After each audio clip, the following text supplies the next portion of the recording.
A weekday morning. Britain wakes up as usual.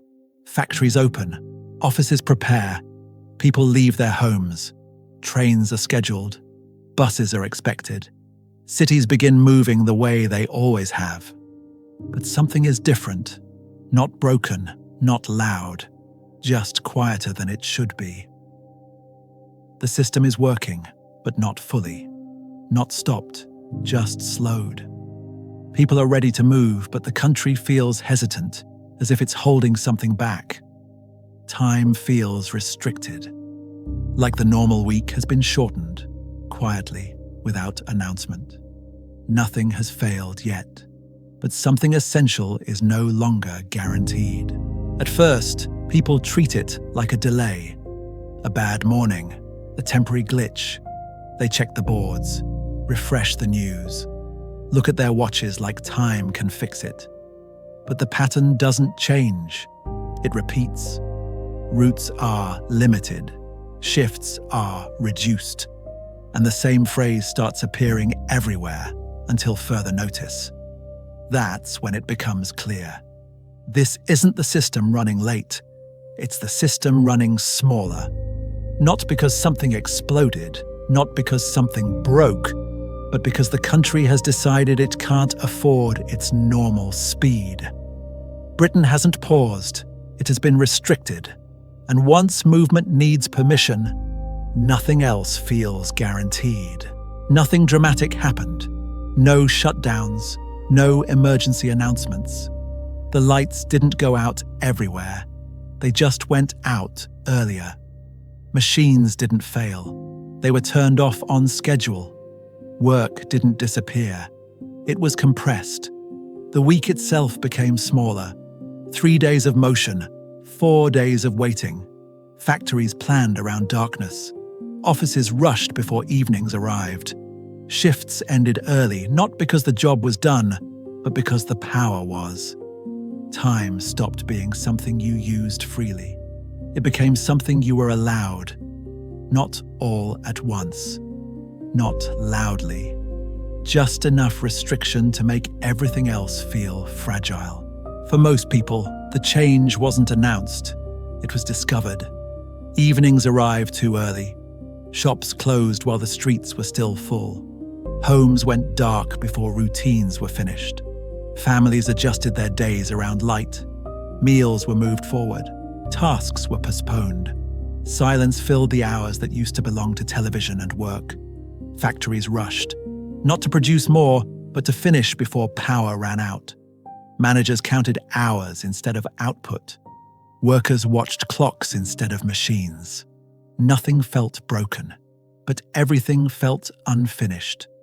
Life continued, just inside narrower boundaries. And once daily life shrinks, people don't ask when things will improve. They ask how long this version will last. The problem wasn't power alone, it was how tightly everything depended on it. Britain had been designed to run efficiently. Fuel arrived when it was needed. Electricity flowed when demand peaked. Nothing waited. Nothing rested. There were no large reserves. No long pauses built into the system. Just enough energy. Just enough time. Efficiency worked as long as nothing went wrong. But once limits were introduced, every margin disappeared. Factories couldn't delay shifts. Cities couldn't stretch their evenings. Homes couldn't store extra light. The system had no space for slowness. So when it was forced to slow down, strain appeared everywhere at once. Nothing failed dramatically. It simply stopped forgiving mistakes. The response came quickly. Meetings, orders, emergency plans. Power was prioritized. Essential routes, essential industries, essential hours. On paper, it looked controlled. Nothing chaotic, nothing out of hand. But control didn't mean relief, it meant choice. Every fix solved one problem by creating 3 new ones. Factories ran, but only part-time. Cities functioned, but only in fragments. Hospitals stayed open, but only by stretching people thinner. The system wasn't repaired, it was managed. And management didn't restore confidence. It taught the country how to live inside permanent limitation. Britain didn't collapse. It adjusted. The change wasn't dramatic. It was internal. People stopped expecting things to return to normal. They planned around limits instead of waiting for relief. Ambition shrank. Security replaced risk. Short-term stability mattered more than long-term growth. The country learned a new habit: living carefully. Not because it wanted to, but because it had to. Once limits become familiar, they stop feeling temporary. They become the shape of everyday life. And when that happens, a system doesn't need to fail anymore. It only needs to keep going, exactly as it is. This didn't come out of nowhere. It followed a pattern. Years earlier, Britain had already learned to accept less.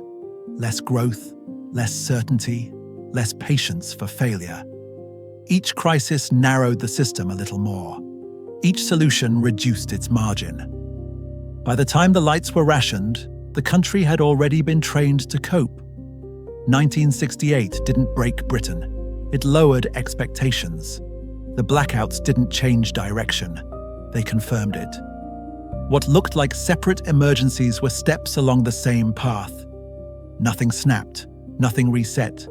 The system simply moved forward with less room each time. Modern countries don't fail all at once. They tighten, they reduce risk, they narrow options, they trade resilience for control. Nothing dramatic announces the change. Life continues. Schedules adjust. People adapt. But adaptation has a cost. Each limit makes the next one easier to accept. Each solution makes reversal harder. By the time a system looks stable again, it often has no flexibility left. Britain didn't lose power that week. It lost room to move. And when a country runs out of room, every future shock arrives louder than the last.